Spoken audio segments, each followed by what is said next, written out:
go to the image menu in Photoshop and adjustments, and you can use any of these other than probably HDR toning with the fade feature. So black and white, I'm going to go with black and white. I want to turn this image into a black and white.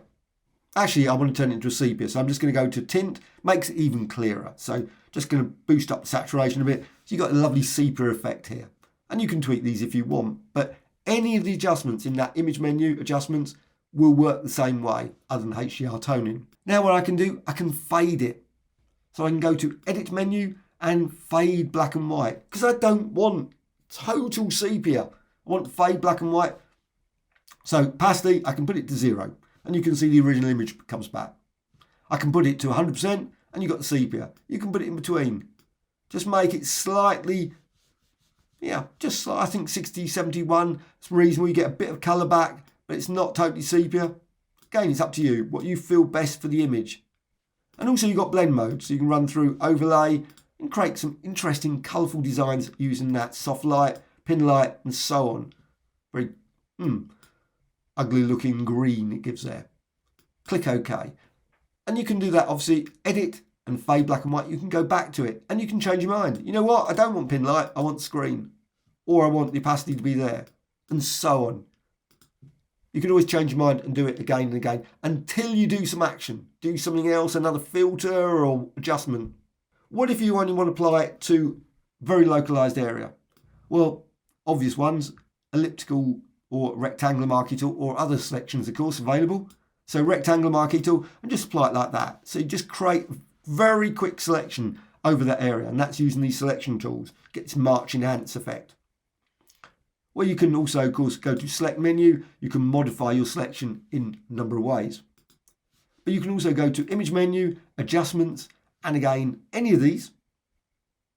And I'm going to, let's just do it instead of black and white, I can go for invert. Invert's just as good. So you can see the inverted effect there. And then I can go to edit and fade invert.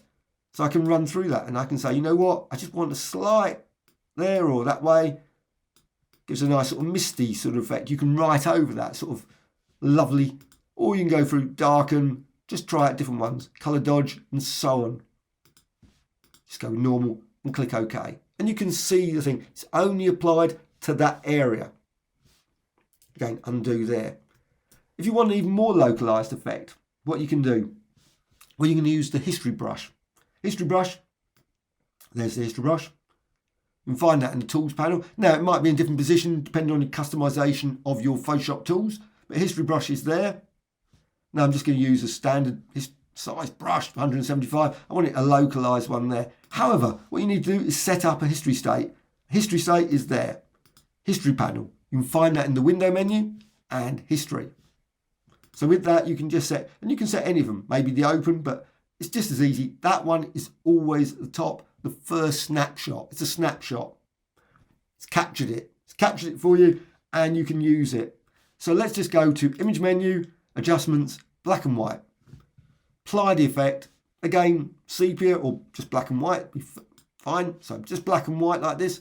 And I think, you know what? I want to bring in some colour again. Oh, I might want colour just here.